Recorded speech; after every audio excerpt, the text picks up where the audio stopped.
All right, we're going to talk about 10 of some of the most underrated exercises that produce incredible gains. I don't know why people don't do these more often.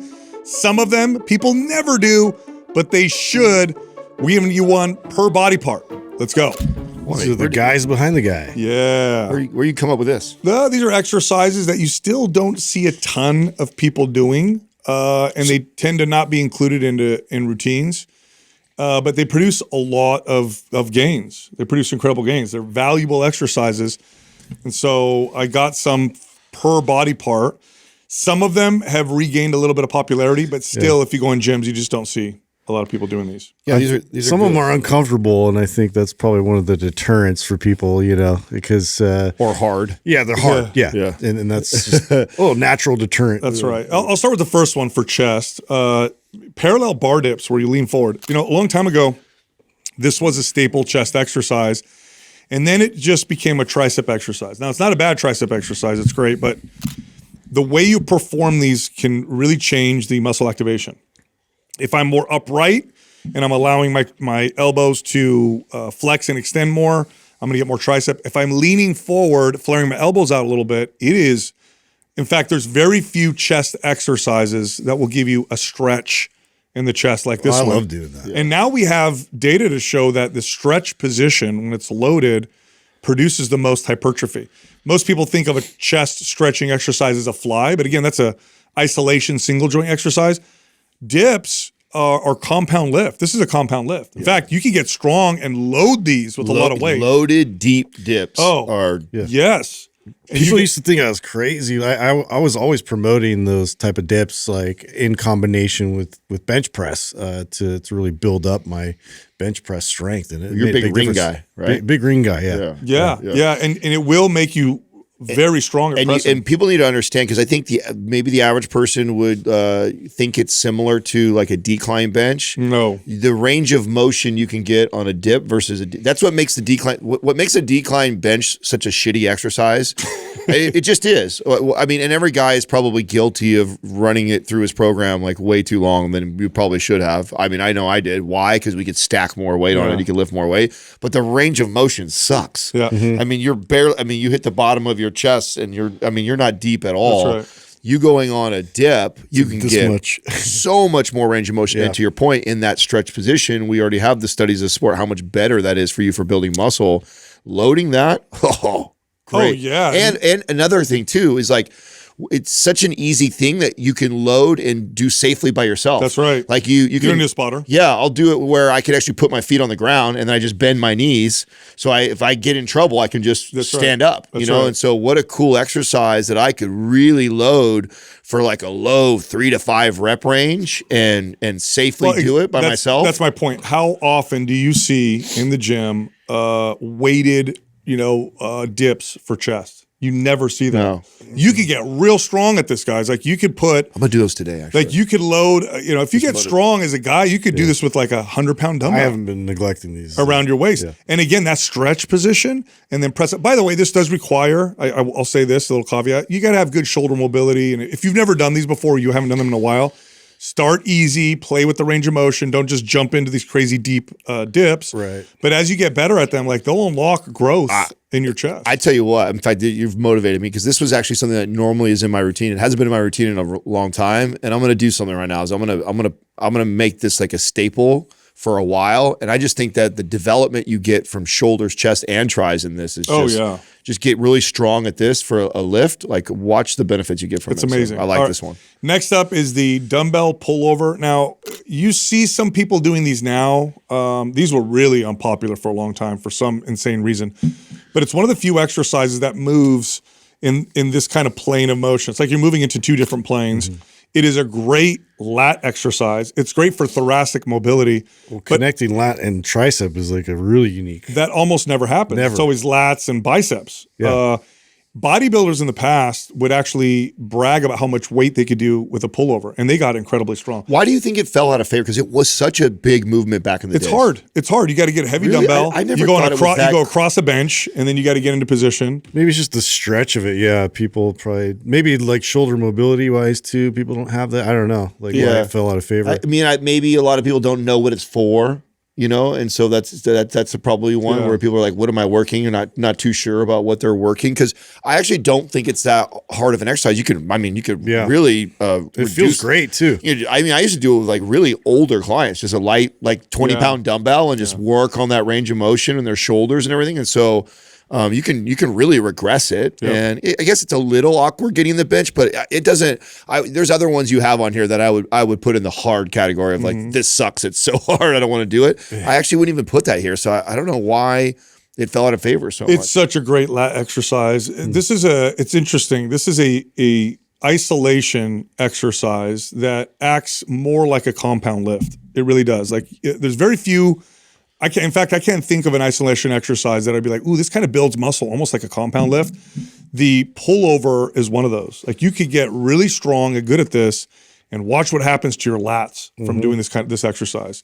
Next up is a kettlebell shoulder press. A kettlebell shoulder press. All the ones they do all the time. It's like, oh man. I never did this as part of my routine until we all worked together, and Justin was like, he was super big on them.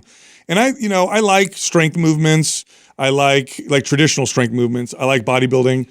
I'm not a big functional workout kind of guy. I always thought kettlebells were more in the functional realm, and I knew I needed to do it more, but I just didn't enjoy it. So whatever. Yeah. But when I did this for shoulder presses, this is like a great bodybuilding exercise. The way that the kettlebell sits on your arm and it sits behind your arm as you press places you in a better position.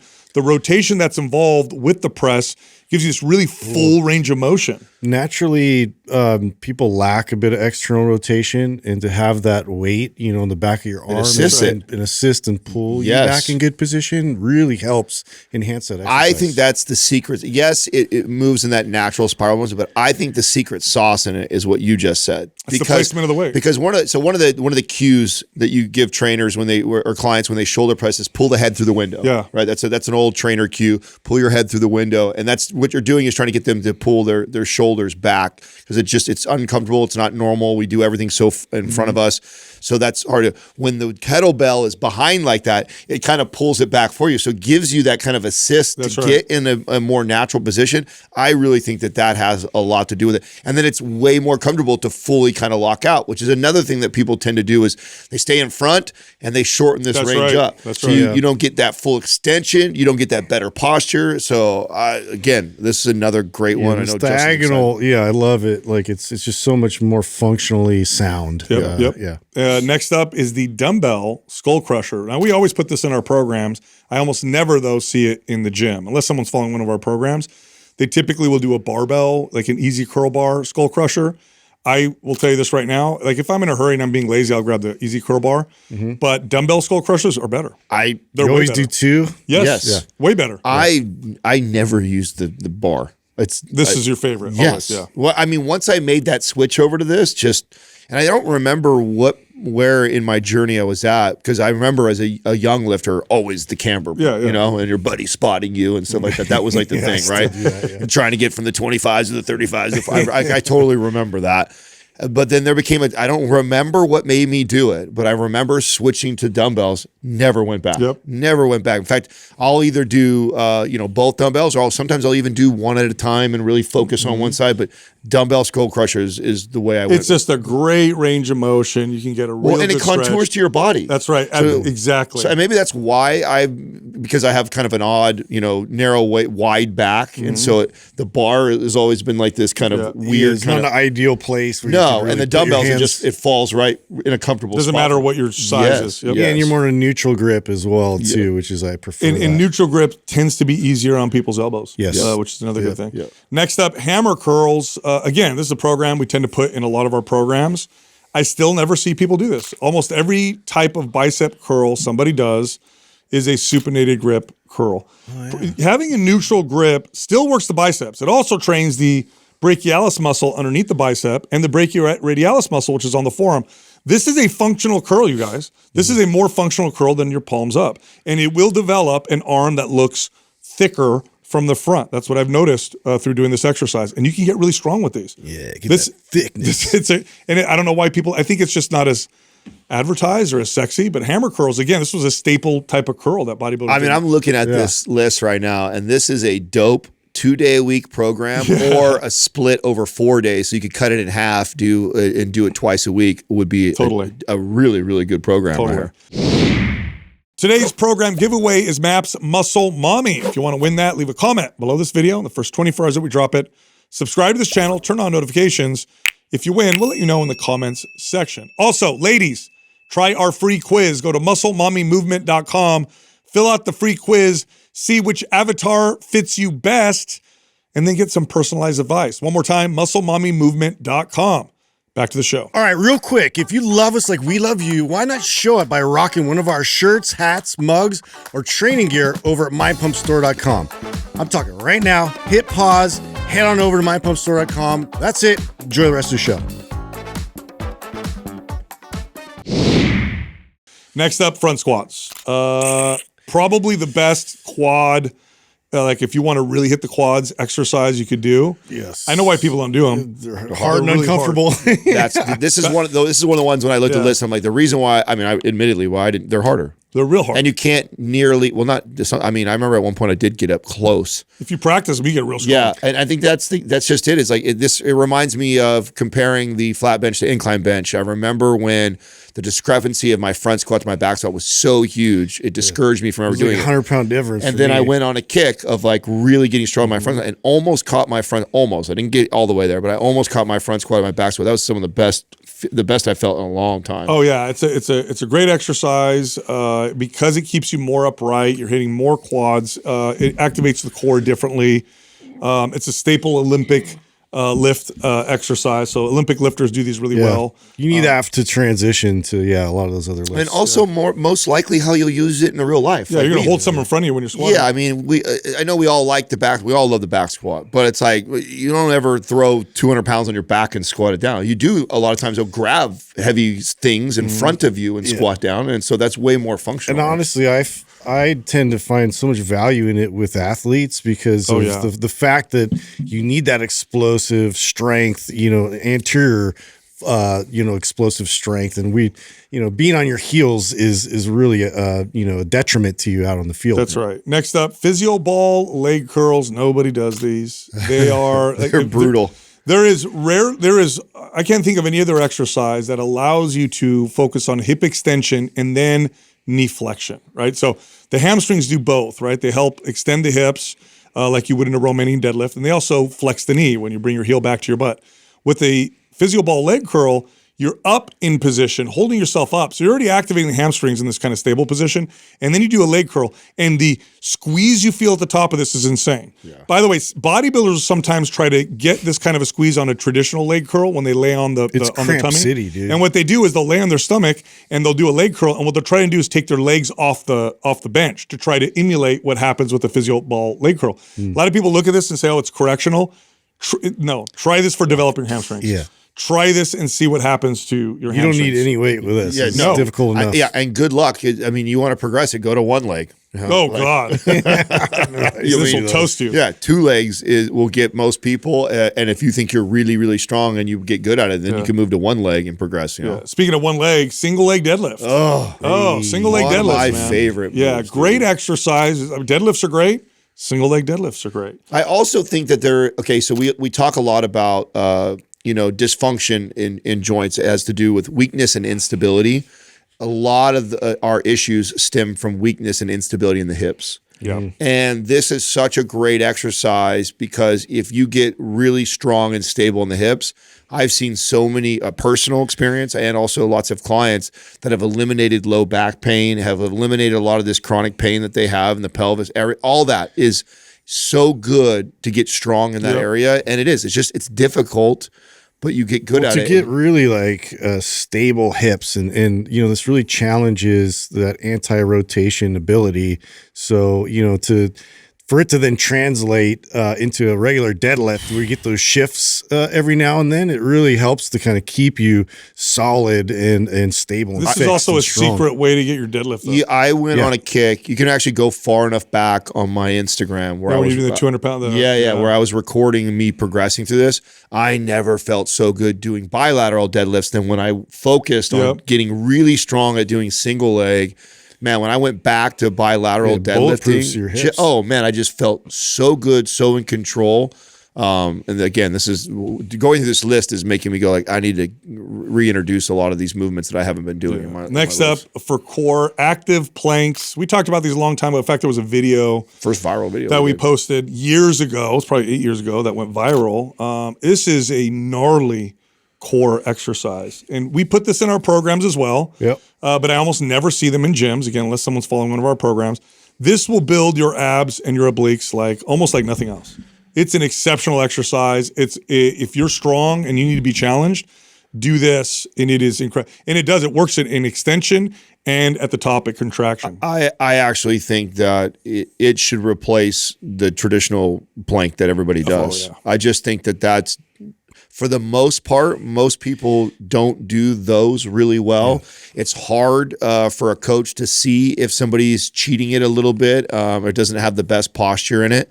And so activating the glutes, so either like an active plank or just holding the tilt, just tucking the tailbone and keeping it in that position in a plank, I think is the superior way to do a plank. Totally. And then lastly, donkey calf raises. Now I know why nobody does this, is because if there isn't a machine to do this, you're not going to grab your buddy to sit on your back while you do donkey calf. That's how they did it back in the day. Back in the day, you would have somebody sit on your back. There's pictures of Arnold, like he's got Franco and a couple of the bodybuilders on his back. But when you're flexing at the hips or like bending over, and then you go to work your calves, the gastrocs will stretch in that position like almost like the hamstrings. So you want to get a gnarly stretch in your calves. You can get a stretch standing straight up. Now try bending over. It's going to be a stretch like you've never felt before in your life. This will pump your calves up like nothing else. There are machines that do this, and I absolutely love them, but you don't often see them. If you have a friend and you want to experiment, get a block, put your arms on a bench. Or like a piano at your house, and you're just pushing it up to your butt. But these are pretty awesome. Again, it was a staple back. Oh, shit. Okay. Anyway, I got to tell you guys about a funny situation with my son that he's probably too young for this conversation, just by the evidenced by what he said to his mom later in the day. So I'll tell you guys what happened, and I'll tell you what he said to his mom. So my son's 4.5, right? And we're working on helping him control his temper or his outbursts, okay? And so the other day, he got really mad at his sister, and he started, getting real mad. And so I stopped him, and I said, hey, listen. I said, once he calmed down a little bit, I said, who's scarier when they lose their temper? I said, mom or dad? And he's like, well, dad. I said, why? And he goes, well, you're louder, you're bigger. I said, yes. I said, you're a boy. You're going to grow up to be a man one day. And men are typically bigger, stronger, and louder. And we have a responsibility to be disciplined. It's very important for a man to know how to control himself, especially his anger. Now, the reason why we're bigger and stronger, and this is the way I explained to him, is I said, we've been gifted with the ability to protect people, but don't abuse that. And so learn how to control yourself. And he's like, okay. And it's like, he looked like he got it. He's like, all right, that makes sense. I get that. Anyway, later on, I already feel I know where this is going. Dude, he's too young for it.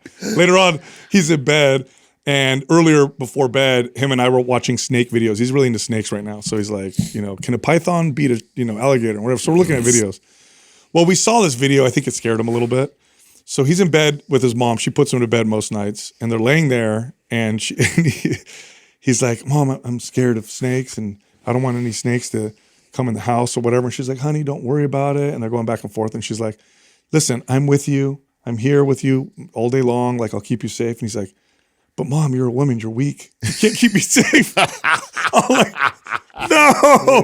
She's like, what? I get a text, dude. I get a text from her. She's like, your son just called me weak because I'm a woman. I'm like, oh. Whoops, I didn't land. Yeah, that's not what I meant. Yeah. Honey, I swear I didn't say it. I'm like like, that. let me talk to him again. She's like, don't talk to him again. Just wait till he's older because he doesn't get what you're trying to say to him. Dude. Wait till your father gets home and I kick his ass. Yeah. I'll show you. You're weak. I'm like, did you explain to him you can still beat him up? It's not. He's too young. It is funny, man. The stuff they pick. Max is at a phase right now. We have to be very, very careful about any conversations earshot away because he is picking. He'll pick it up. He's picking it up, and he is. And I've since day one, I've always encouraged the questioning. Right, like I always told myself as a dad, like, I don't care how busy I am, what's going on. Like when he starts inquiring and asking the whys, and like I want to go all the way through with it. I never want to dismiss it or give him the bullshit short answer. And so, you know, and now I'm being very challenged because it's like he hears something. Well, why did you say that? And why? And just wants the why all the way down. And so we have to be really careful of what we say next to him. He's sick right now. And so, you know, he told Katrina yesterday, he said to her, you know, Mommy, you know, the one thing I like about being sick. And she's like, oh, what's that, honey? She's like, because you sleep with me. That's why. She's like, oh, yeah. But she's also going like, look what I trained. You know what I'm saying? So she'll go in there so he doesn't, because when he's not feeling well, he almost always wants to be with he someone. wants to climb in. And then Katrina will try and protect me from getting sick, and so she'll go in there and go sleep with them. I love how honest kids are too. Like they don't know. Like my kids, they told my wife, they said, "Mama, you're the best at giving hugs and love." She's like, "Oh, thank you, but Papa's way better at playing with us than you are." She's like, "Oh." And then yesterday I was with my daughter getting her ready for bed. My wife was serving at the church, so I had to put them to bed. And my daughter's, you know, I want Mama. I'm like, oh, she's, you know, Papa's putting you to bed tonight, whatever. And she's like, Mama's my favorite one. I love you too. I'm like, cool. Okay. Thanks, kiddo. Dude, I have a story that you gotta stay with me because it's gonna sound bad, but it's actually pretty funny. Okay. I'll recover from it. But my friend was over. His son's like, I think he's 4 or 5, somewhere around there. Like cute kid, hilarious. He loves coming over to the house and using my boy's trampoline, and so you know we have a lot of fun doing that. And we're kind of hanging out, and there's all these leaves and everything on the trampoline, and so I go get the leaf blower, and I'm like, you know, I'm just kind of taking care of and getting rid of all the leaves and having fun. And I start like, you know, the extra bit of air blowing it on him and like blowing him over. He's like, it's fun. And then my friend Dusty gets in there and he's like jumping with him and all this stuff. And he's like, Justin, blow my dad. And I was like, we have to reframe this. I'm like, so I start calling it, I'm hurricaning you. I'm hurricaning. He's like, you hurricane my dad. I'm like, yeah, hurricane him. Because I was like, we both started dying laughing. I'm like, I'm not doing that, okay? This is where we stop. Not again. Not again. It was that one time. Not again. Oh my God. Kids are great. It was funny though. It just totally threw us off. We both stopped. We're like, oh. They're the best. Dude, I got to tell you guys, recently, well, not recently, but, you know, kind of relatively consistently, around 3 p.m., I'll get like this really, you know, bad kind of energy crash. And I've been trying to kind of piece together what's going on. And it was some supplements I was taking and I stopped, and maybe it was that or whatever. But what it was just the caffeine dose I was having in the morning was just too high. It's really common when your caffeine gets too high. Did you ramp up? Because you normally don't get that high. Well, for me, I know 400 milligrams for me is a lot. I know you guys are like, oh yeah, well, 400 is a lot for you because I don't ever see you do 400. But so here's what it was. So 400 milligrams from energy drinks versus 400 milligrams in pill form with theanine, very big difference. Oh, okay. If I do it with theanine, I don't necessarily get the crash.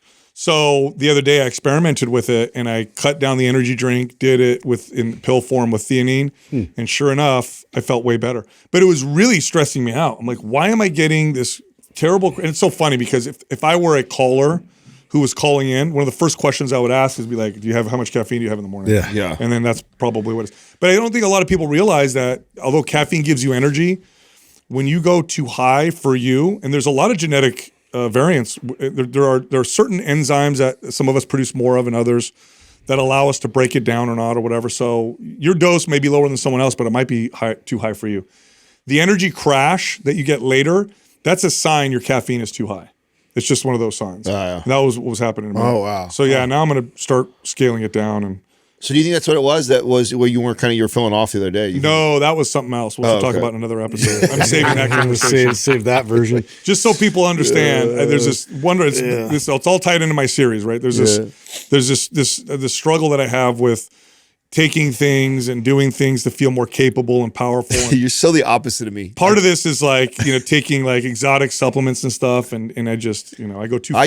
I can't be consistent with damn near anything for the life of me. I tell you what, it's like so difficult for me. I was even this morning, I was like because Max is sick, right? What I am pretty good about, and I've gotten better about, a lot of that again is because of you. You've really trained me to be better about, like, if someone's sick around me, before I get sick or feel it, starting to do all the things. Yeah. Like I've taken my green juice right away. Like I'll take the thymosin alpha later on. Like, and so like really getting. And you've avoided getting sick a few times now. Oh yeah, and even the times that I have gotten sick since I've implemented that regimen like that, it like night and day difference. I'm like admittedly a total baby when I get sick, and it feels like it hits me like a ton of bricks. But the last few times, either one, I haven't got sick, which is so rare. If someone is sick in our house, typically you're gonna get it. I'm gonna get it.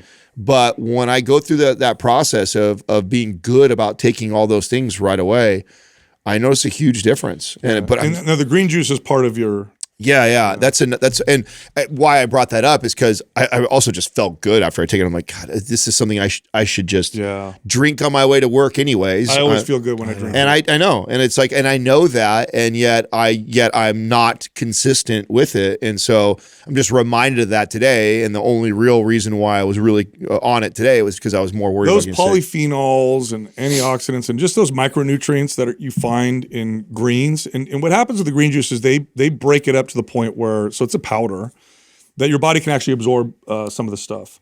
And they put ashwagandha in it. And so it's just really nice mix. And it's something that I've traditionally tried to use when I know that I'm like lacking vegetables in my diet. But I was actually like, that was one of the first times I don't remember the last time at least, that I did it first thing in the morning. And I'm like, man, I felt really good from that. Probably would be a good idea if I just consistently it's crazy. It's so funny how we have like it's even split. You and I are the ones that like, we are more likely to get sick. And we got Justin and Doug over here, which seem to never get sick. Yeah. Like Justin's whole house will be sick. Everybody's sick. And you never get it. Almost never get it. No. And Doug, he's been really sick, but like twice in like 10 years. It makes me angry. Like even if I am sick, I'm just, no. So that's your secret. Scared. Anger my way so through maybe you are sick. You're just not letting us know.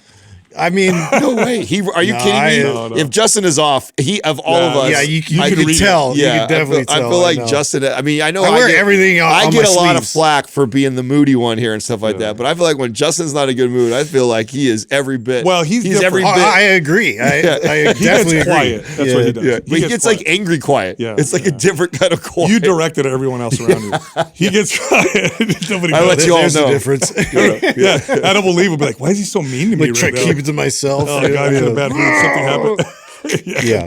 But it's crazy, bro. Your house has been all sick, like in the 10 years I've worked with you, like 12 times. And you'll tell us, all my family's sick. I'm like, oh great, here we go. Justin I never get sick. I honestly could think of the one time where I kind of missed and you guys did a podcast and I think you guys even called in to my house. Yeah. And literally that was the sickest I've been, and it was like one day, and I remember I was watching, it was like a Tony Robbins on Netflix. He dropped his whenever that was, but yeah, I was like, it was the flu or something, and it like came and it went, and so yeah, I don't know. It's just one of those things. I haven't really been sick much, growing up either. Really? Yeah, that's crazy. Now, I see on the notes, because rarely ever do I ever feel like your guys' stuff you watch and read overlaps with what I watch and read? But somebody has Garth Brooks up there. That's not me. Is that you? It's me. Is it the conspiracy stuff around it? Dude, yes.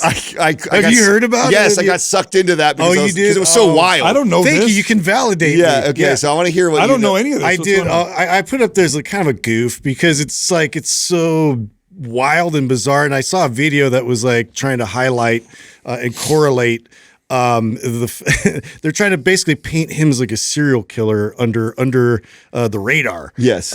Because of where he worked first was at some like boot barn or something, and then like some people went missing, and then like he moved to this other like somewhere in Tennessee, and again there's like people around him that went missing, and then like on tour they were like, some guy was like tracking all these things and associating it. He had like some kind of property that. Yeah, so one of his first purchases, like they were like, he gets his first big payday and he goes out and he buys just this massive plot of land, like not a house, not a thing like that. It was like supposed. So that was like, and then at the same time, it was near all these missing bodies and all stuff like that. So I was like, I've never heard any of this before. Well, it was so funny to me because it was so like left field. And the other thing is, the guy's a weird guy. Hey, he's a really weird guy. It originated from a joke by comedian Tom Segura. No, this wasn't. They sent this to Tom Segura after that. Oh, really? Yes. Yeah, this was a different video. I know, because originally Tom Segura was like breaking it down because he's also Chris Gaines. I don't know if you know that, but it's another singer, the persona that he just created. And I don't know that. It's just this weird narcissistic kind of sociopathic, like he's got weirdness about him.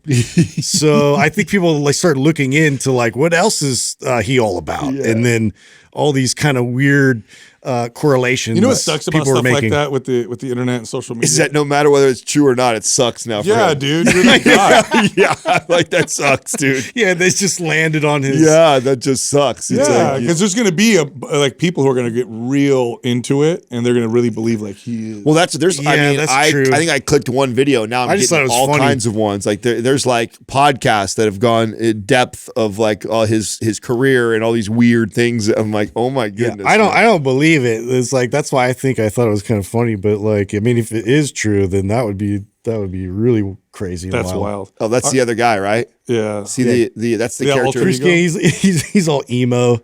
What? Wait a minute. That's him? Yeah. Yeah. Why? Yeah. Exactly. Why? Exactly. Yeah. That's weird. He's an artist. He's experimenting in a different genre, I guess. But that's weird. Yeah, I didn't know that. I know. That's weird. He's a weird guy. All right. I got to ask, Doug, you because one of the negative side effects or negative effects of this series that I'm doing is there are moments where I catch the top of my head on camera and I need to do something about this hair loss. Yeah. You use the red light a lot. Yes. Right? For your head. Yeah, it actually works. It does work. I know, and I see the studies. I got to use it. It does work. I got to use it. I didn't do it with that intent. You know that I did it like sitting in front of it, like trying to do my psoriasis and everything. And I was just and I have psoriasis on my head, so I was thinking about that. But then all of a sudden I felt like all the peach fuzz coming. I was like, oh wow.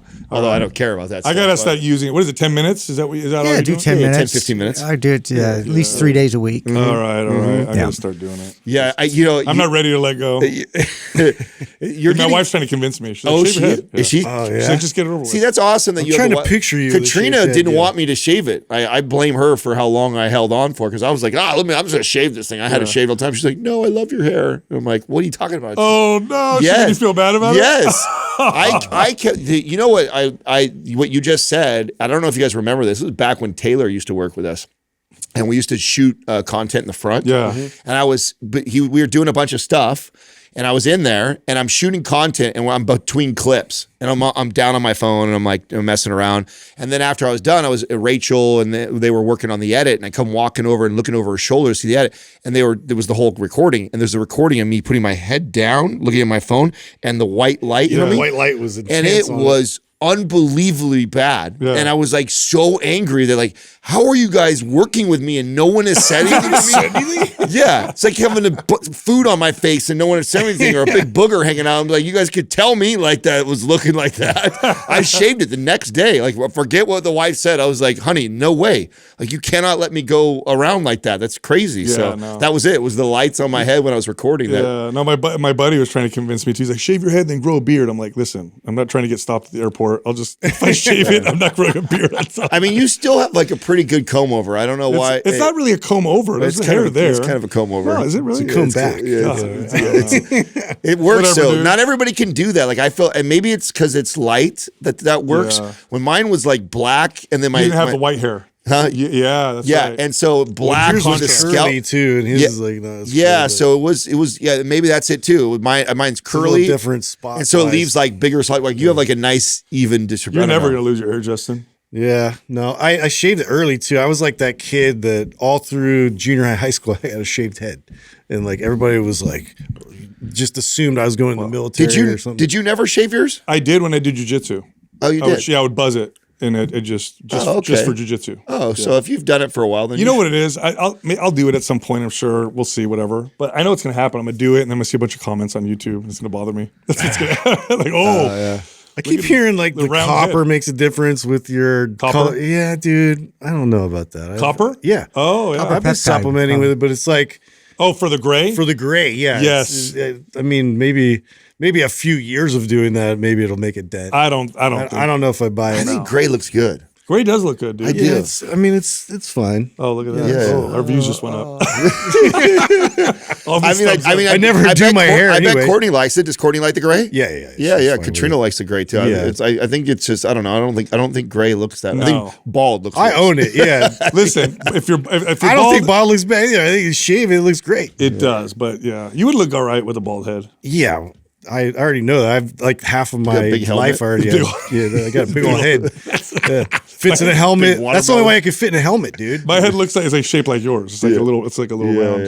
I'm just a round dome. We'll see that. All right, I'm going to talk about another.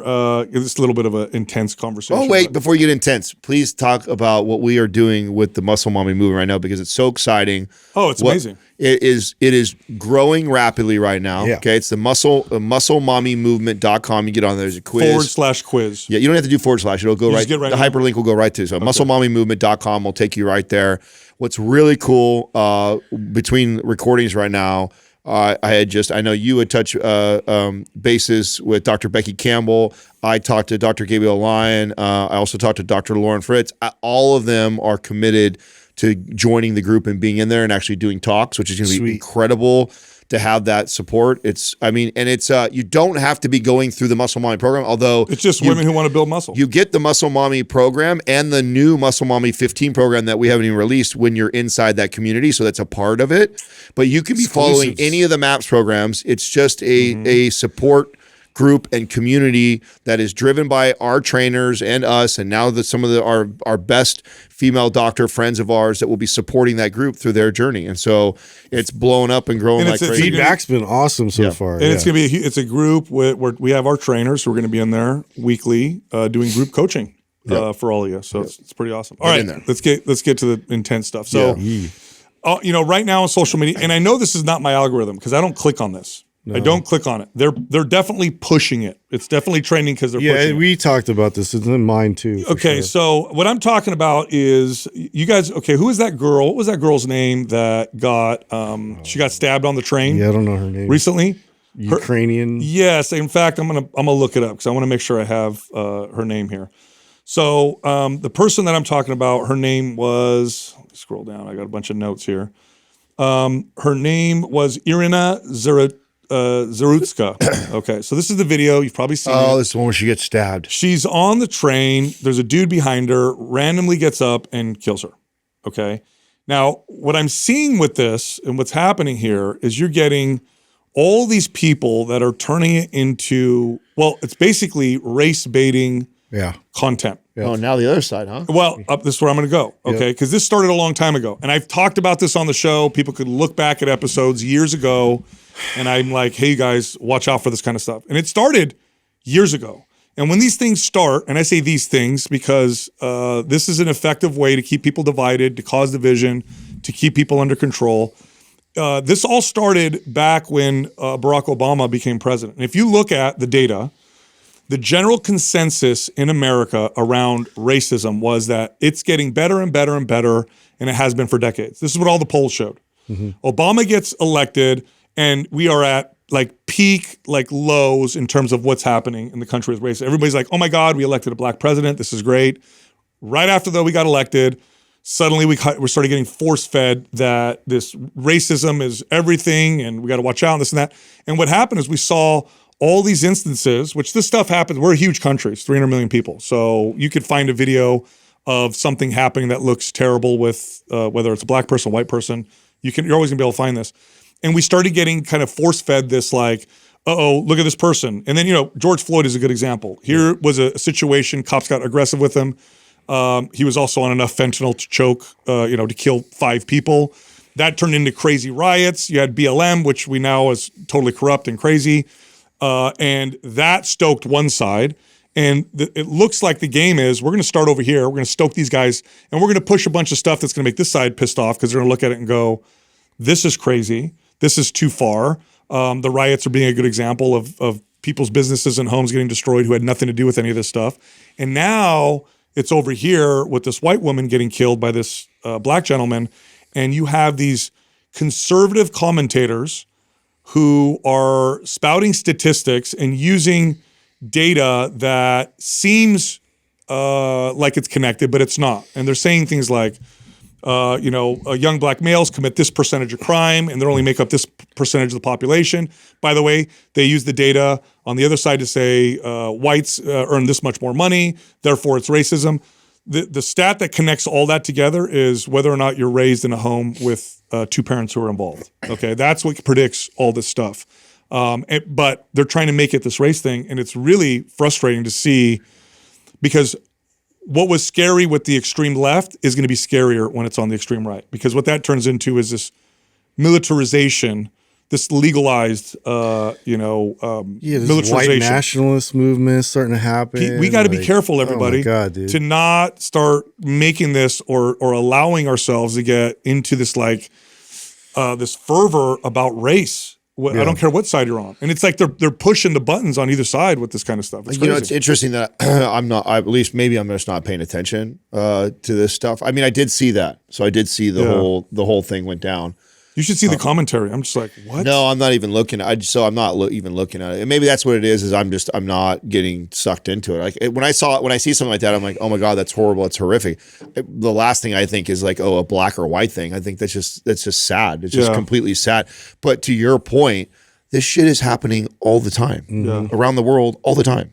So it's interesting how we take a single story and then we just run with that and go so deep on that one thing. Fits a specific narrative. There's so much evil and bad things that are happening on a daily basis all over the world. But now, because we're all so connected, you can take something like that. This doesn't get solved by making it a race thing. That just makes it worse. It just makes it worse. And when that's not the problem, it's just like taking data and skewing it. It would be like, and this might sound hilarious, but it would be similar. I could say, if you ate bacon, you're 1,000 times less likely to be an Islamic terrorist.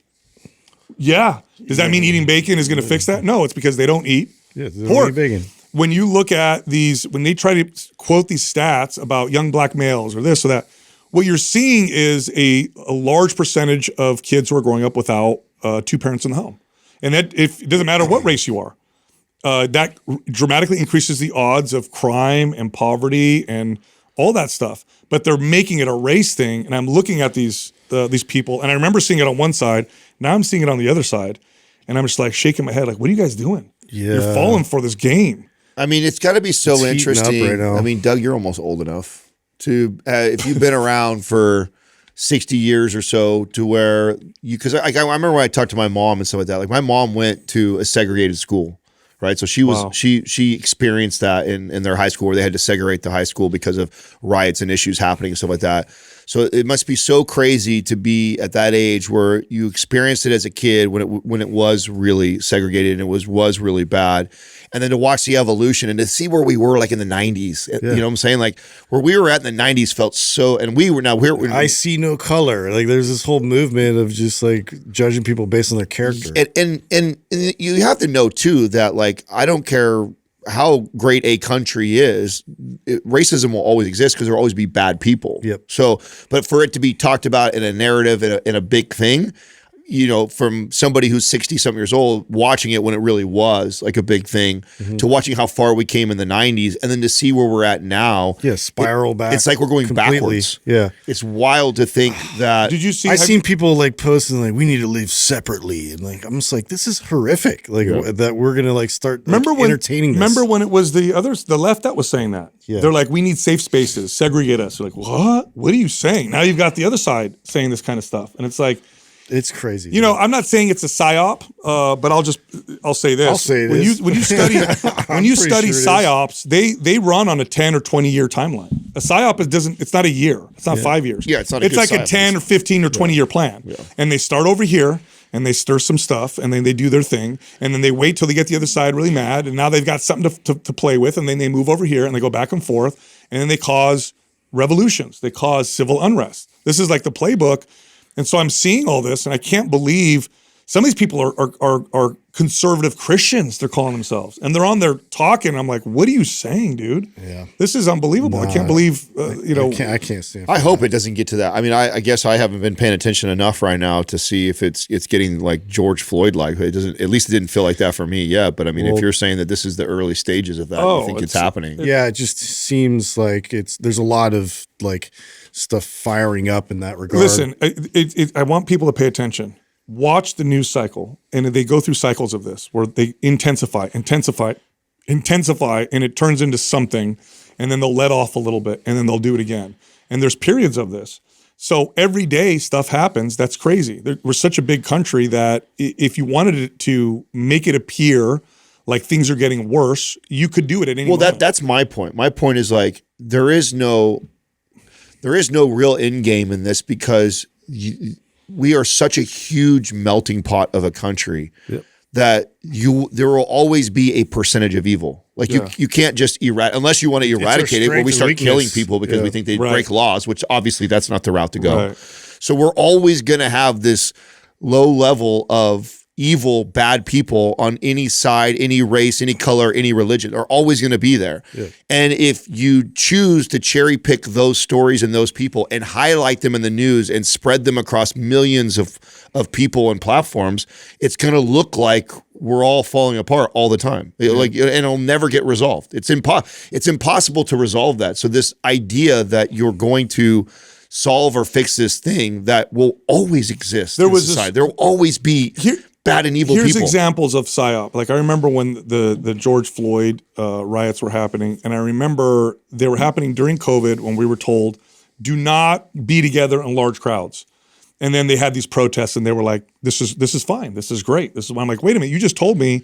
Or when things were on fire, that's a peaceful whatever. And I'm like, I see something completely different that's going on right now. That's really interesting. Like now we have, I forgot what news organization it was, but when they were writing about, black either victims or whatever, they would capitalize the B. When they would talk about white people, it was lowercase. So people were making a big deal about it. Why do you lowercase this and uppercase that? So that became this big blow up type of thing. And my question is, why are they doing that in the first place? Is it because they want people to point this out and to turn into, or maybe it's our human nature that it's easy to get manipulated once we get pissed off, and so that's just what they do. Well, yeah, it's just crazy. Just everybody's got to remember. Or is it the solution to this? Isn't or is it back to like Coliseum days where it's all just meant to be a big distraction while other things are really going on? Right. I mean, if we're all focused on this, like it's like it makes other bills, other things that just kind of fly under the radar and us not pay attention because oh my God, this is so much more important to talk about, and so we all end up talking about this thing. Meanwhile, behind closed doors, all the other the real deal is happening. Yeah. And so it makes you wonder. Yeah, I don't know. It's crazy. I can't believe that's possibly happening again right now. That would be so sad, dude. Yeah. We just came out of some of the we can't do darkest bad run of years. No, now they're doing it on the other side. It's predictable. It's super predictable. It's just like the cycle that they're doing. It's just now it gets more intense because media is so pervasive and so everywhere. And like I said, I don't click on this stuff. So I'm going through and I'm like, why is this showing up on my feed? I don't want to see it. I don't want to see this poor woman. And then you got bots and everything else. And so it just reinforces a lot of, this unrest. And it's just like, is this even real? Is this artificial? So yeah, it's just not contributing to it is really the move. On lighter doomsday type news. Oh, no, it's lighter. It's lighter. It's a little more good. It's I mean, it's not necessarily fun, but it's something that's a little bit lighter. But I thought was kind of funny. Did you guys see, and hang with me, like Justin said, like the story is I'm not that bad of a person that I'm saying this is funny. Did you see the Paige Hathaway thing that just has gone viral right now? I seen it. Yeah. So it was just so in poor taste. I mean, that girl just can't win right now. I mean, she you know who she is, right? She's the one that was part of Shreds. Oh, yeah. So she's just not been the greatest example. You got accused of the butt implants. She is, all that too. Like she's had like a lot of things, right? That has happened, and being this influencer chick. She did this story just the other day, and her house burned down.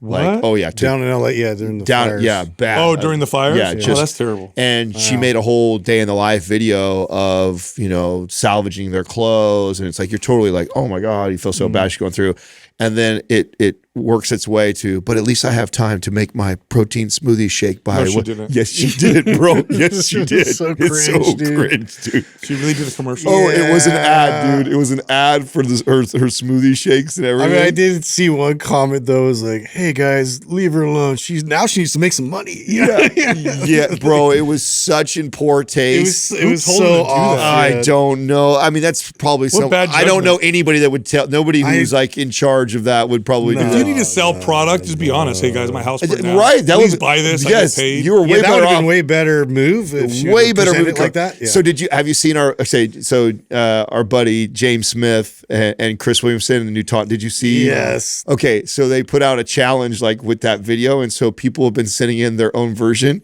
And so it's like the first half of it is her video, and then it cuts over to like somebody else with their some crazy tragedy. But I had time to get my new tonic drink today. It's so good, so good. Yeah, I reshared it because it was so good the other day. But Doug, can you pull it up? Oh, those are all the. Just go to her page. Go to her Instagram page so Sal can see what it looks like. But I mean, she is getting roasted for doing something. I like feel that. bad, man. I feel Yeah, bad I know, for that's- people like this because you build all this fame and persona, and it's She's just lost touch, I guess. I mean, for the consumer, I feel like, okay, you should be like, it should be a red flag right away when your influencer person you follow is on their 7th protein powder company. yeah.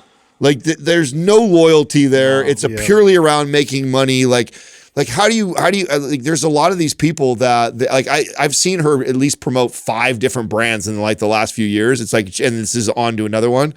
Go down. You can probably see the burnt one. Yeah, it's probably that one right there, right? No way. Yeah, dude. Yeah, dude. So She didn't even take it down. maybe. I know. I'm Oh, those are surprised pictures. Those are I'm still pictures. surprised It's an you actual didn't take it video down. of her day in the life. She probably took it down, probably bro. Maybe. If you get that I much mean, heat. it was up. It looks like it might be down now. She might have taken it down. You know, after. I gotta say this. Like, it's a curse. I Yes, think it for is. most people, Yes, it is a curse to be the it is a famous curse influencer. to be famous. Yes. I don't think it's a good thing. It's 100%. It's not what people think. I think it's not so. just You know what saddens me about that, Sal, is that, and why I like to talk about that and like scream that from the rooftops for this young generation that thinks they want that. This young generation that thinks being a YouTuber or a TikToker is the ultimate place to be, and it's like, no, it is not. No, it is not. It is not. You think that's where you want to be. It is not where you. I don't think it's not only not what you think it is. I think it's a curse. Trapped. I think Yeah. it's actually a curse. It's a curse because it's fake love. It moves you in directions that are not authentic unless you're really solid and strong with who you are, which it's probably not you if you're a kid because you're still a kid. And then the crowd can turn on you on a dime, and that's terrible. And if they don't, you end up living for this fake love, and it's just a curse. And you get to a point where people, they want to see you when you get big. Yeah. They actually want, it's in our nature. It's so waiting for awful that, to see, yeah, but we want to demise. see that person fail. I've had this conversation. and so you're not even just sitting and waiting for them, you're searching to knock them down. I've had this It's conversation with kids where I'm like, okay, why do you want to be like a TikToker or whatever? Why do you want to have fame? Oh, because then you can make a lot of money. I said, okay, so it's not the fame you want, it's that you could potentially make more money. There's way easier and better ways to do it. You'd much rather make money and nobody know who you are Yes. than have the fame. Yeah. By the way, fame doesn't always turn into money. No. Oftentimes you just have no I mean, right. obviously not. If you have to use a burning your house down video to promote a protein powder where you make 10% margins on, and it's not your company, so you actually probably make 2% margins on. So you made about $100. Like it's not what you think it is. Like you think that if people really understood that even these influencers, they're not making that much money unless you're the Kardashians at that level and you've created your own brand. But would you really, come on, think about this. Would you really want to be the Kardashians? No. Do people really think that they're great, happy people? No, you don't want to do that. No. I mean, again, that's why I think it's important to talk about this type of stuff, because I feel like because who knows, maybe if I was born into the YouTube world and born into that, maybe I would have been attracted to that for the monetary reasons, like you're saying. Like, I don't know. Like, I was later, right? Like, Facebook was not a thing until later for us, and so I never really adopted. Here's that how thing. much of a curse it is. Let's imagine we started Mind Pump at 21. Yeah, I know you're making that sound because you know what would have happened to us. Yeah. At 21, and Mind Pump becomes a top fitness podcast by the time we're 22, 23. We would have not survived. Totally There's no way. Totally different. It was a blessing that we were already in our mid 30s, pretty solid, and that we have each other, which were great checks and balances. You guys won't let me get too crazy and vice versa. Yeah. I watch a lot of cult shows. But if we were in our early 20s, this would have been bad. Yeah. So it's a curse, everybody. Yeah. Yeah. Oh, and by the way, shout out to mindpumpstore.com where you guys can actually find some more t-shirts. Hit it up. Get some new gear. Try see how that Get goes. some fresh new gear. Mind Pump Store. Check it out. The world's best probiotic is seed, hands down. Look, probiotics have amazing benefits, great for digestion, great for skin health. They also help with fat loss. That's what a lot of studies shows, that good probiotics will help you with fat loss. Seed is the best. Try them out. Go to seed.com/Mind Pump. Use the code 25MindPump. Get 25% off. Back to the show.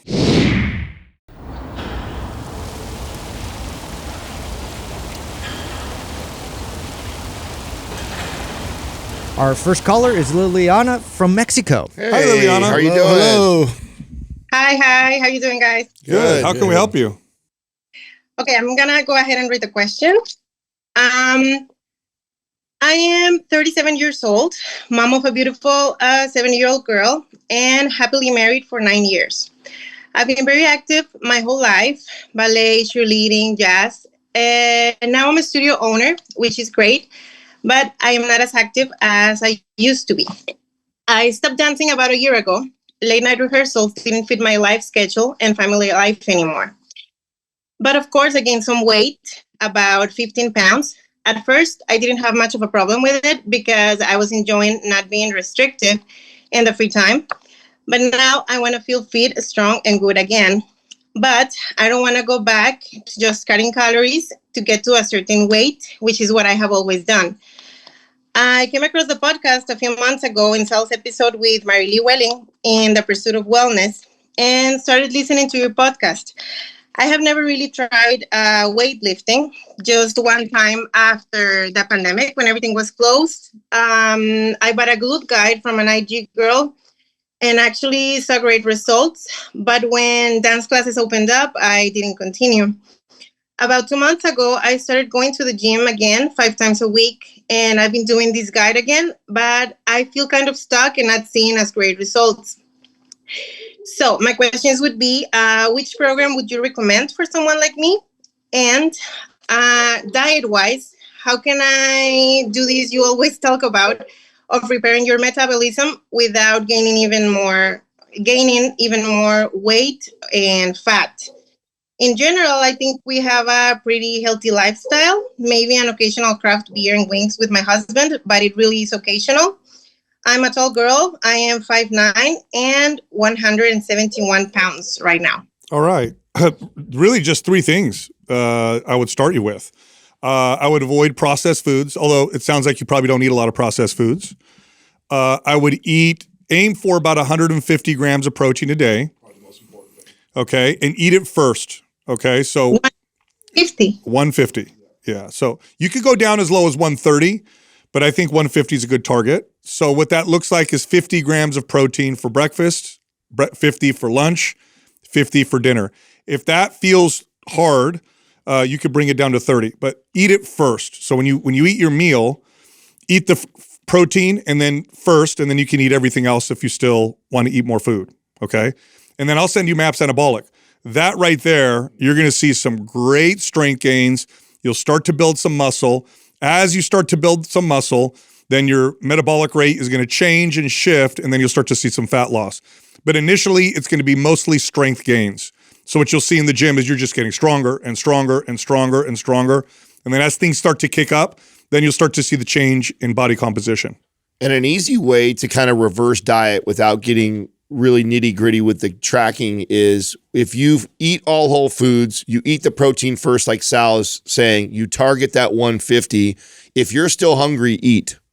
Just that simple. Because if we do a good job of lifting weights and you're following the program, you should feel the appetite kick up a little bit. That's very normal. And what you don't want to do in that sense is go, oh God, don't give it any more food, especially if you haven't hit your goals. If you haven't hit your protein goals and you still want more calories, I'm going to push you in that direction to allow you to do that because we want to feed that muscle building signal. Yeah. That's your body telling you, I want to build muscle. Now, two important keys with this, okay, is that stick to the meals. So if you're hungry in between and you want a snack, wait till your next meal. Eat the protein first. It's very important that you do that first. The second thing is avoid processed foods. Processed foods are engineered to make you overeat, and they will make you overeat. That's just how they're designed. So to give you an example, let's say it's lunchtime and you got your food in front of you and you have your chicken thighs, or let's say it's your steak. You've got your 50 grams of protein. You eat all of it. You're like, I'm still a little hungry and you want a little more. Well, now you can eat your rice or potato or vegetable or fruit or whatever after, so long as it's whole natural food. And just stick to that with MAPS Anabolic. You can follow the 3-day-a-week version of MAPS Anabolic. So when you get it, you can either do the 2-day-a-week version or the 3-day-a-week version. Do the 3-day-a-week version, and that's it. And then if you want additional activity, you can do walking or you could do your dance classes. I wouldn't overdo it, but that's totally fine. But just do it for fun. Don't think to yourself like I have to work out, a lot. Just if you want to enjoy yourself, do some dance, or if you want more activity to move, I would say try walking throughout the day. Yeah. And then give it some time and watch what happens to your body. Let the weight training sculpt and shape the body the way you want. That's what's going to do all the work. So don't try and do it through cardio and moving around. But keep in mind, Liliana, when you do it this way, the fat loss looks different. So if you just right now cut your calories and just did a bunch of cardio, you'd get an initial weight loss that would feel quick on the scale, but then you'd plateau real hard. With what we're saying, what's going to happen is you're going to get this, you'll start to get stronger, you'll feel different, you'll kind of look at your body and be like, whoa, I think I'm looking different. I think I'm feeling good. And then you'll start to see the body composition speed up as the process continues, as the metabolism kicks in. And it leads to a much more sustainable approach. You'll have a faster metabolism, you'll eat more food, you'll be able to work out less and maintain the same leanness. But it is a different process. So initially you may be like, why is the scale? In fact, I would say don't even weigh yourself because that's going to mess with your head a little bit. Just focus on your strength and your shape because your body will start to change its shape as muscle builds and things start to change. Since this is kind of your first journey into really strength training, I'd like to have you in our private forum too. So I'll have Doug give you free access to that so you have access to us. So as you go through this process, if you have questions, just message us in that forum. Tag us and message us on Facebook and let us know what you're going through or if you have any questions. But the advice that Sal gave, follow that to a T. You don't have to add anything else. And nothing else. Just watch what happens. Okay. So only 3 times a week. That's it. And then walking the rest of the time. So if you have free time, then you want to go do something, go walk. Go for a nice walk. That's it. Don't get on a treadmill. Don't go crazy. Yeah. And then, of course, you love dance, obviously. So if you want to do dance, go for it. Have fun. But do it for fun. Do it for fun, not for workout. It's a very different approach. Okay. I think the hard part will be the weighting myself. Yeah, of course. Yeah. That's always the hard part. This is also why I wanted to put you in the forum. So it's very normal when we do this with someone, the beginning is a little challenging because like Sal said, it's not like this initial weight loss. A lot of times, sometimes you might even see like 1 or 2 pounds go up and that freaks people out. Oh God, I'm putting body fat on. And then they cut calories and they start doing what they used to do. So I'm putting you in the forum so that if you have moments like that, reach out to us. Let us talk you through it. Hey, is this okay? What's going on? Do we need to change anything? People will reassure you that you're doing the right thing. That's right. And we're in there, and there's lots of trainers in there that'll move you in the right direction. Okay, perfect. All right. That's it. Just do that. We're going to send it over to your email right now. Okay. Thank you very much, guys. Thank you so much. All right. So a client like that, just for people listening, if I was her trainer, in 6 months, I would have her radically different. I know. 6 months. Now, and the reason why I say that is straight greenhorn. When people don't have experience with strength training, don't have experience with hitting their protein intake, they expect this 10, 15 pound weight loss to happen in 30 or 60 days. Because the way that they've done it before is they've cut calories and just moved like crazy. But that does not lead to sustainable body composition change. You don't have as much strength. You don't have as good of a shape. 6 months with me, and what would happen is towards the end of that, she'd be like, I can't believe what's happening to my body. It feels like I'm eating a lot. It feels like I'm barely doing tons of exercise. This is just insane. And that's the definition. And that's the beginning. She keeps going on that path, and it's just going to get better and better and better. But this is why it's so important to communicate that, because people don't know that it works differently than previous approaches. Our next caller is Lisa from Pennsylvania. Hi, Lisa. Hey, Lisa. Hello. Hi, how are you? Good. Good. How are you? How can we help you? Good. Thanks for having me. You got it. So I'll get in it. I'm 47. I've been weight training for, since I was 18, so a long time. Always done bodybuilding types of splits, a lot of volume. Started listening to you guys about a year ago and decided I really wanted to focus on getting stronger. About a month ago, I started Anabolic Advanced, and I really want to get stronger and push my metabolism. Currently, about 110 pounds. I am 5 foot, 5 foot even. So, and about 17% body fat. That's according to InBody. So, my question is with the Anabolic Advanced. I'm really looking at, can I change the order of the exercises without affecting the results of really pushing the metabolism and getting stronger? With my splits, I've always done one upper body, with the upper body, I do like a push pull. I do back or chest, back chest, or back thighs. And with the Anabolic Advanced, it's all of the chest first, and then all back and all shoulders. Just wondering if I change that to a chest back shoulder, chest back shoulder, something like that, if that would change the results, because I really want to get the results that are intended. Yeah. Why do you want to go through the body parts and then go back and go through the body parts again versus focusing on, like the larger ones and moving down the chain? I guess I always thought that, it gives it some more rest in between. So if I did chest, I would really not have enough rest for the chest. And if I did like a chest back or a chest back, and then, maybe it moved to shoulder, triceps, something like that. Just giving that extra rest between the sets. Okay. So it depends on the body parts. Okay. So chest back is fine. They're antagonistic. So I'm not making one tired by working the other one. In other words, if I'm doing chest and then I go to back, I'm not impeding my ability to train my chest by training my back. Okay. But if you go like chest, shoulders, well, shoulders are involved in most chest exercises. So is triceps. Yeah, fatigue will be a factor. Now fatigue starts to take away from those larger compound movements. So it does make a difference in that scenario. Antagonistic body parts are typically fine, like biceps, triceps, chest, back. But other than that, it does take away from the programming. Now, if your answer to me was, I just like the way it feels, then I'd say go for it. But I would say go for it, but I would also tell you this, is there's huge benefits in novelty. And if that's how you've always trained, doing it a different way has its own benefits by itself.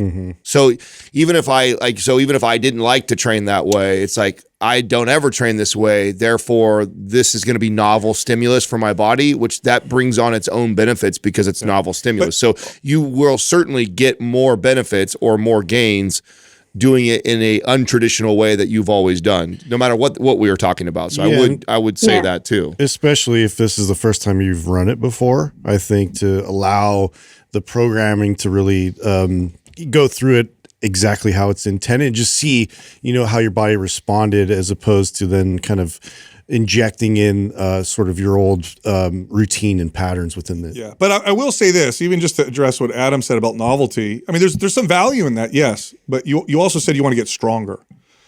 And going chest, shoulders, or back, biceps is not a programming that promotes the most strength.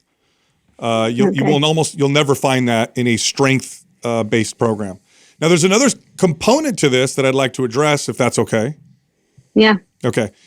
Your body fat's at 17%. Your body weight and height. You definitely could eat more food, and that'll really accelerate the muscle gain.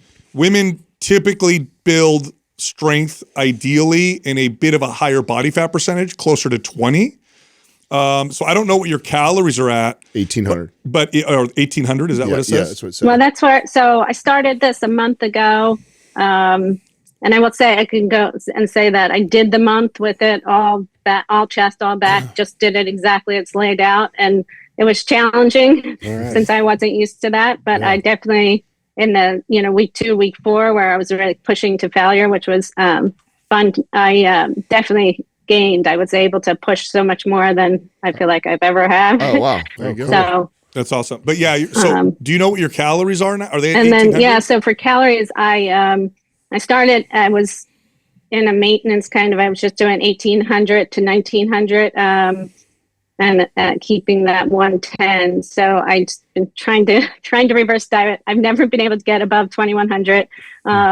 Mentally, it's just always so hard for me. Yeah. I just feel like I'm so small. Like, how can I eat that much? But I'm at about 2,000 now. Okay, you're doing good. You're moving in the right direction. You're doing Lisa. good. I'll tell you what. Really good. If you want to see some strength gains, if you really want to see some strength gains, and you want to see the muscle development, get yourself up right now. Go up to 2,200 or 2,300 calories. Follow the program, and then just close your eyes and trust it. Just keep and just trust it. I know, get off the scale. And your strength will explode. Yeah, your strength will go through the roof, because even 2,000 calories with MAPS Anabolic Advanced, your current body fat percentage is low. You're in such a good place. You're in such a good place where you're at right now.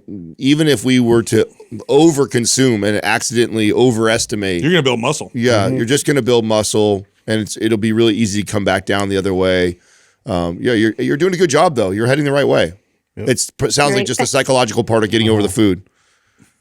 Yeah. I guess I'm always like, I'm only 5 foot. So like if I go up way too much, I'm afraid of just gaining fat. But I got to get past it. Even if you did, all right, even if you gained a few percent body fat, you'd be at 20%, which is lean, but you'd have a lot more strength, a lot more muscle. And I promise you'd feel good. You'd feel better than you'd have better energy. Hormone profile would probably respond in a positive way.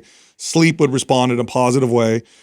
Staying in the teens of body fat percentage for a while for women is typically not ideal. Yeah. It's okay to dip in and out of it, but it's just not ideal for most women. Most women do best between 19 to like 23% body fat just to maintain in that kind of place.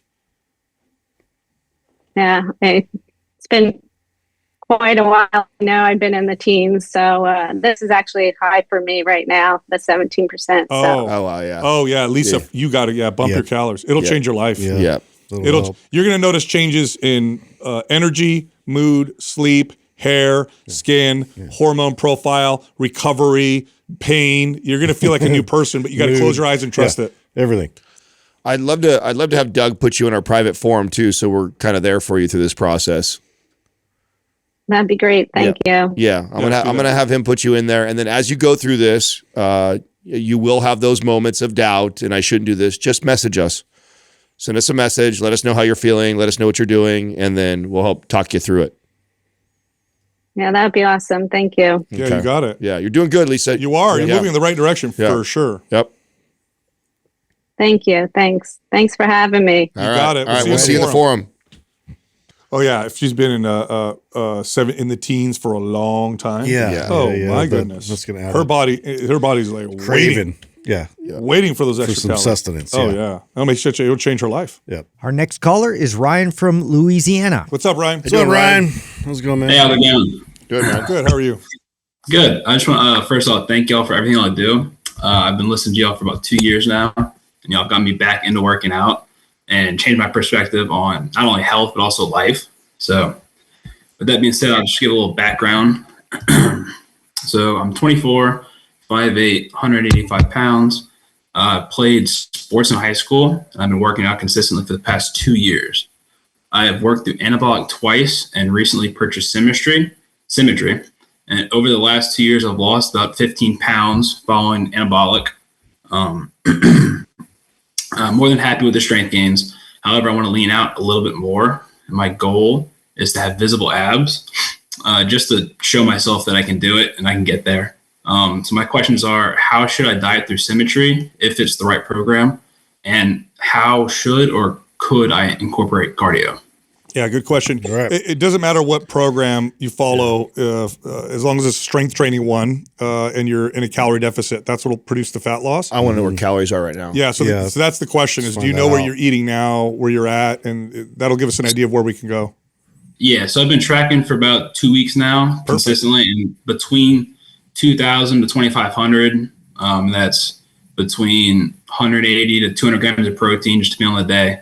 And then I'll backfill with carbs and fat until I hit my calorie goal. What's your calorie goal? I follow my Fitness Pal, so I put it at 2,500. That's my goal for the day. Okay. I don't think we'd want to cut. Yeah, it's too low. If we're hitting 2,500. What's your unless you're really sedentary? What's your activity level look throughout the day? So I'm doing throughout the day. I usually walk after every meal for about 10 minutes. Okay. And then if it's a workout day, I'll work out, lift, and then maybe 2-3 times a week a light jog. But that's about it. Any idea of kind of total steps that you average in a day? Do you track any of that? Yeah, but usually between 8 to 10,000. Yeah, you're pretty active. You're okay if you're going between 2 to 2,500 is what you said. It's too low to cut. Yeah. Because if I were to cut you, where would I bring you maybe to 2,000 consistently, and we would see some fat loss, but then we wouldn't have much room to go. So what I'd prefer is to see you consistently hit 2,500 calories a day, and focus on building strength, and then from there try to slowly move your calories up to a place we can cut from. So, guy your size, your activity level, I'd like to see you closer to 3,000 at some point, and then we could go back down to 2,500, and that would be your cut. Okay. And you can either systematically increase calories, like say 200 every week or two go up, or when I have someone that's eating like you, if you're eating good, you make good choices, then I say, okay, eat 2,500, and then when you get hungry, eat again, but just make a balanced meal. As long as you are disciplined to make a healthy choice, I want you to feed that appetite that will probably naturally happen as you go through the program and your body wants to build muscle, and then feed it those additional calories. That's one way to do it. Or you can just say, I'm going to systematically add 200 calories every week or two and just keep bumping it up over the course of the next couple months and see what happens. It says that you lost 15 pounds over the last 2 years, and that's in combination with strength training. So I'm assuming you built some strength and some muscle. What was it that lost the 15 pounds? Was it just following the programs and targeting protein, or what did you do to do that? I think at first it was just being real active and not eating a lot. And then I started watching y'all, and I was like, I should probably eat more. And I started lifting heavier, so I got stronger. And that's when I started to notice me leaning out. Yeah, that's going to happen again. Yeah, it's going to happen again through this reverse diet process. And you can go slow if you feel more comfortable with that. But we got to get you a place we can cut from, because right now it's not a place we can cut from. It'll put you in an unsustainable position. Yeah, I mean, and even if you could go down to 2,000 calories and you'd lose a couple pounds, but then you'd plateau hard, and then you'd be like, where do I go from here? And then you'd have to cut again. You're down to 1,500 or 1,800, and that's just you want to make it comfortable. Crap. Yeah, you'll feel terrible. Even if you lost the pounds that you wanted, you'll put it right back on running like that. So if we can get you up to 3,000, 3,200 calories, and then bring you back down to 2,500, then you're going to lean out real quick, and then you're probably at a more sustainable place to eat. I don't know how you feel at 2,500. If 2,500 feels like you're starving, or it feels like you're just balanced, but ideally, it feels pretty balanced. Okay, yeah. See, that's where I want you to land. That's my goal is.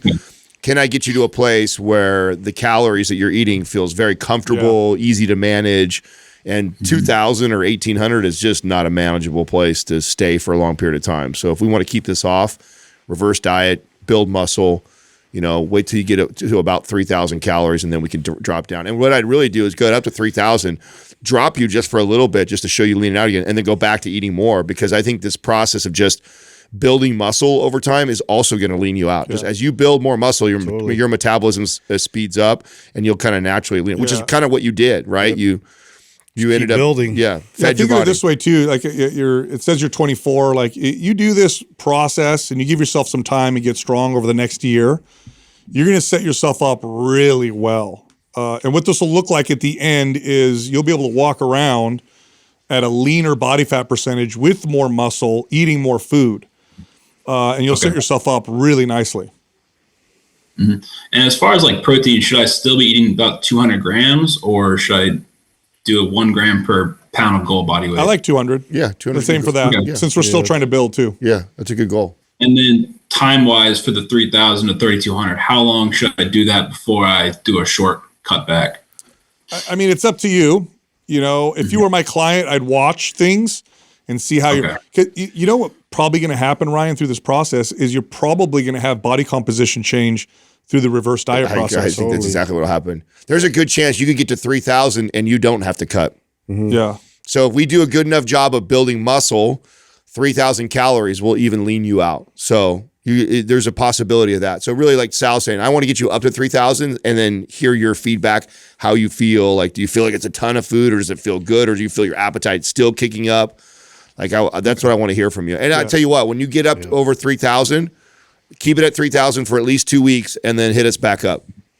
So, So reach back out. If you're up to 3,000 and you've been there for a couple weeks, reach back to us and let us know how you're feeling and where you're at, and then we can guide you from there. Yep.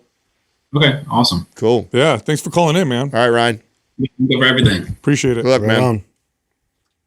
I love seeing younger people kind of approach things this way, because they have time, they got youth working for them, and this process works so well. If he's consistently training and that's a big part of what he's doing, it's like inevitably he's going to build muscle. It is going to have that nice exchange. That's right. Our next caller is Leo from the UK. How you doing, Leo? What's up, Leo? Hi, guys. How you doing? How can we help you? Yeah, you guys definitely can help me with it. When I wrote that question, I was kind of in doubt, just to maybe paint the context a little bit. I was one long time ago when MAPS bands came out on your show, talking about MAPS bands back when I was living still in the countryside in Scotland, and then afterwards moving into the city, then having a gym. It was pretty transformative, started using free weights instead.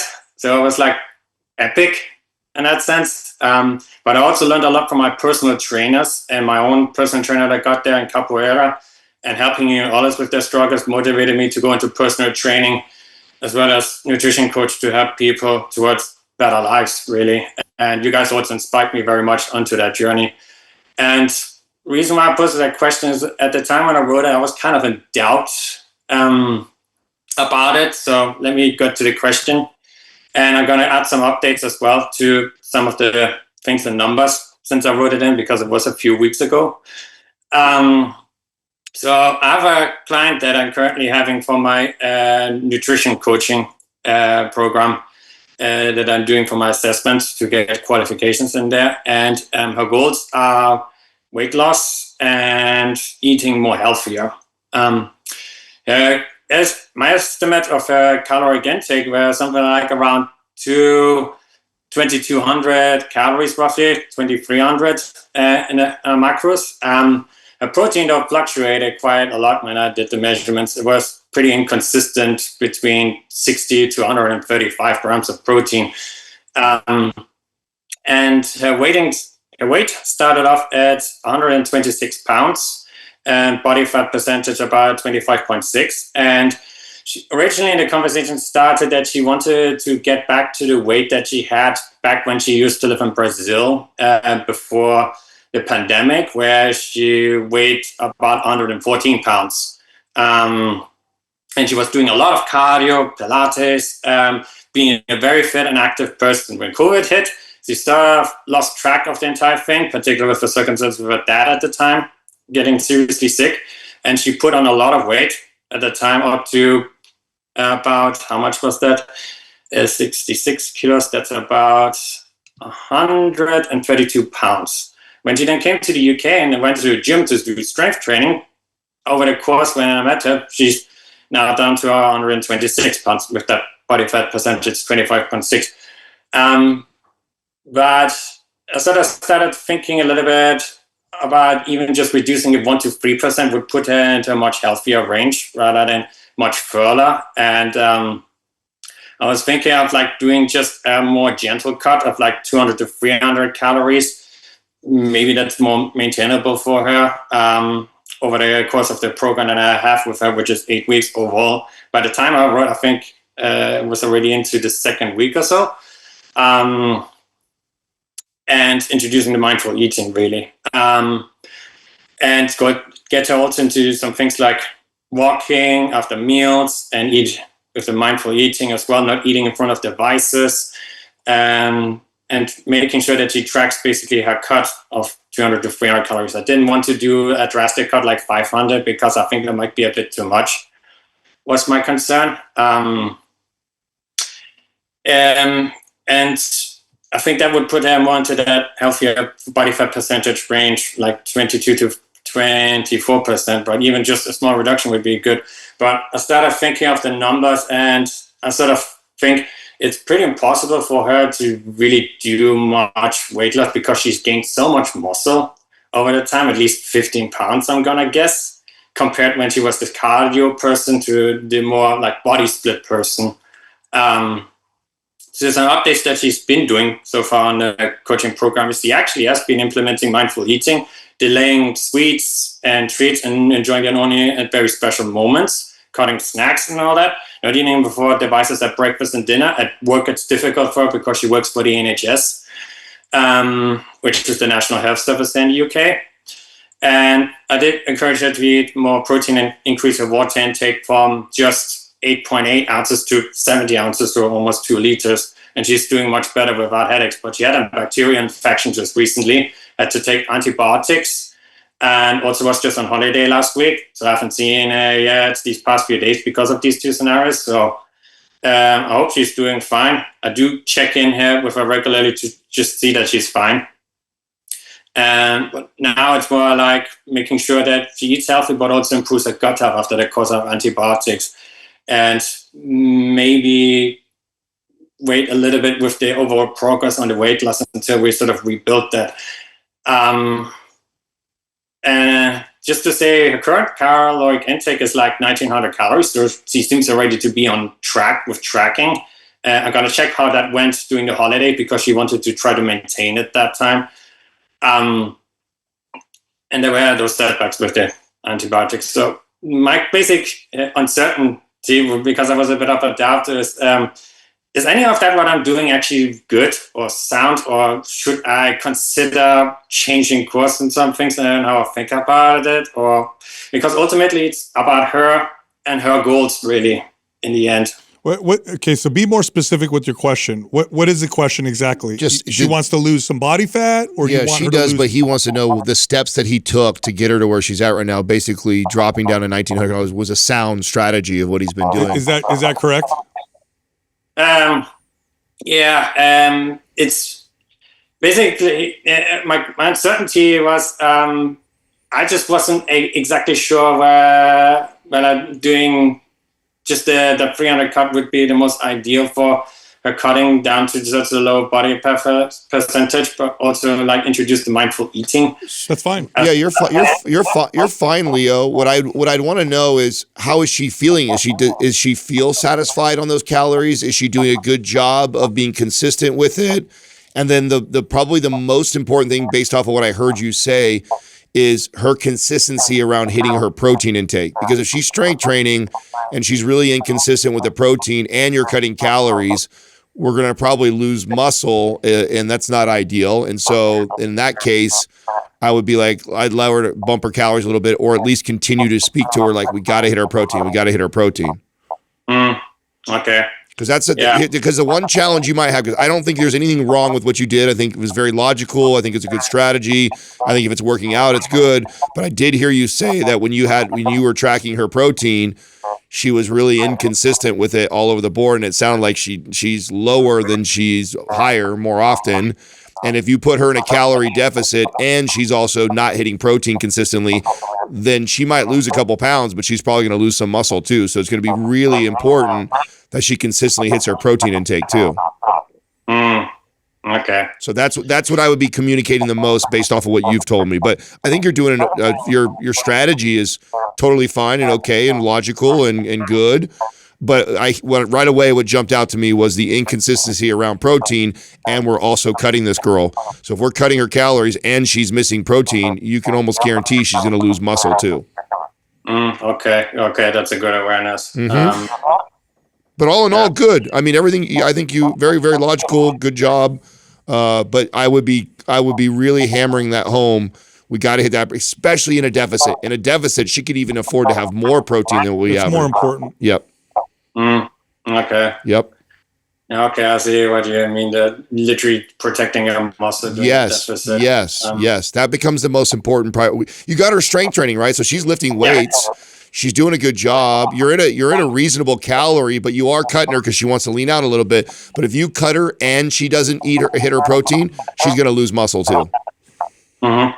So you got to really drill that home to her. We got to hit our protein. We got to hit our protein. In fact, it's more important if she's always consistently low, and let's say she's at 1,800 calories and it's 6 or 7 o'clock at night, I would allow her to go up in calories just to hit her protein intake because I don't want to lose her muscle. Mm-hmm. Yeah, that's a good point. I'm going to try to get her to do a few more food journals for me to actually show me what intake has been as of recently, and particularly after the course of antibiotics, if I had thrown off anything. She wanted to try to reduce some more alternative choices in desserts, like high protein mousses, like these are ready ones with higher protein content. Yeah. And she says she seems to be enjoying those. How much protein that always is, I need to check really with her. Yeah. Let's find out where that is at. And that's the big thing I think I would speak to her too. Okay. Yep. Other than that, you're doing good. Leah, are you in our trainer forum with all of our trainers? No. You got to get you in there. Really? Yeah. We'll put you in there. Yeah. That way, a good network for you. Yeah, that way you riff with. Yeah. So when you have challenges like this, you can bounce ideas just like you just did with us right now, with all of us and the trainers. Okay. That might be helpful. I'm not the most active person on Facebook. That's okay. Primarily because I had my own depression issues with it. But I might see my best if there's some challenges that maybe get in there. In that sense. Just on the side of the coaching part, can I just ask you a quick question that's really short? Yeah, sure. I'm going to be working in my own gym very soon, in a couple of weeks' time, but I have the gym instructor part to start working there. At some point later on, I want to probably consider going independent. And my basic question is, what single advice would you suggest for me to take while being in that environment to make the most of the experience of developing myself? I personally would not go independent until I'm the top trainer, or at least top 3 trainers in there. Meaning you have one of the fullest schedules, you're making the most money. Because if you have a hard time working for a company and getting yourself to be number 1 or number 2, going on your own is a lot more difficult. Marketing yourself is very difficult. Very difficult. I mean, my whole career, this is what I did, was train trainers, and rarely ever, if ever, did I see a trainer that wasn't a top 3 trainer in my club go off and go independent and have more success than where he was currently at the gym with me. Now, the guys and girls that were my top 1, top 2 trainers, and they went and did their own business, they had great success. Justin's an example of that. Yeah. But trainers that were not my top trainers that thought going on their own was a good idea or a good strategy, they tend to all fail. Yeah. So make it a goal to become the top guy in your gym with the resources that you have from somebody else's gym providing for you before you go out independent. Get all their forms and all their systems and figure all of that out before you go on your own, because you're going to have to replicate that. So just keep that in mind. Okay. Really build myself, make myself indispensable almost. Yes. Really learn the nits and bolts. Yep. All of that stuff. Yes. You got it. Yep. Okay. Yep. And then lastly, get in our course because that's what we teach. We teach the business side. So inside our trainer course, that's what we teach is the building the business. So that would be the last. That'll cut a lot of time out of just guesswork for you. Okay. I wasn't sure whether I should sign up for the course at this stage because I wasn't sure how I'm at this stage with currently doing my certifications as PT and nutrition coaching at the moment, which is an integrated program. So it's literally just doing one by one. And I wasn't sure whether trying to do your coaching program at the same time. It's at your pace, so you could do it simultaneously, or you can wait till you're afterwards. But my suggestion is definitely go through it before you go try and go independent, because the advice we give in there is specifically to trainers that are trying to build their business. So you can do it simultaneously because it's at your pace. You watch the videos when you have time. But if you have a lot on your plate and you feel like that's too overwhelming, well, then wait till you're done and then add our course. But you absolutely should go through the course. Okay. Cool. Okay. I keep that in mind. All right, Leo. Yeah, I'll definitely do it without a question. Just the timing. Okay. All right. Thanks for calling in, man. Yeah. Good luck Stay in to you, touch, man. Leo. Good luck, brother. And thank you very much again as well. I just wanted to also say your podcast has been life-changing in many levels. It has helped me. I say even helped my parents as well, getting healthier, and helped with my dad with diabetes. And also, Sal, your current journey that you're doing with the series is absolutely impactful. That you're choosing to take faith as your focus and really making it for something higher, like God. Really, I feel like it's something really impactful that a lot of people need to see, need to feel, and just need to listen to as well, because there's so much loss I've seen so many sectors, and you bringing in faith really into the journey of fitness, even that's such a profound impact. Thank you. I appreciate the encouragement. Thank you so much. Thank you, man. Okay, thank you very much, guys. You have a good one. Appreciate your time. Bye. Recording stuff. Yeah, of all that, the most important thing to take away is for trainers watching, which is what you said, Adam. If you're working in a box, a big box, or you're working in a studio as a trainer and you're not the top trainer, don't even consider going off on your own, because you've you've multiplied the challenge of building your business times 100. Yep. I'm not exaggerating, by the way. No. It's literally I've never had a trainer 100 times harder to build your business. I've never had a trainer who was not the top, at least top three, at least top three in the club, go off to have more success independent than they were already having inside the gym, the commercial gym. That's right. If you can't figure it out in there. No, it's exponentially more. In fact, I'll even say this. There have been top trainers in that boxes have a hard time. that have gone out to try to do it, and they couldn't. Yes. So that's not even a guarantee. That's right. That's right. All right, I know you liked that episode. If you did, check this one out. Walking, it's one of the best things you can do for your health, bar none, but there's a better way to approach it. Yes, you can just walk, but if you follow the right protocol, it's far more effective. Let's talk about walking. I can't wait to hear your walking protocol. Well, there is. There is a protocol. So, and I'll start with the first thing, right? Because just first off, let me start with this. One of the reasons why walking is such a great form of just activity is because it's low risk of injury. Now, some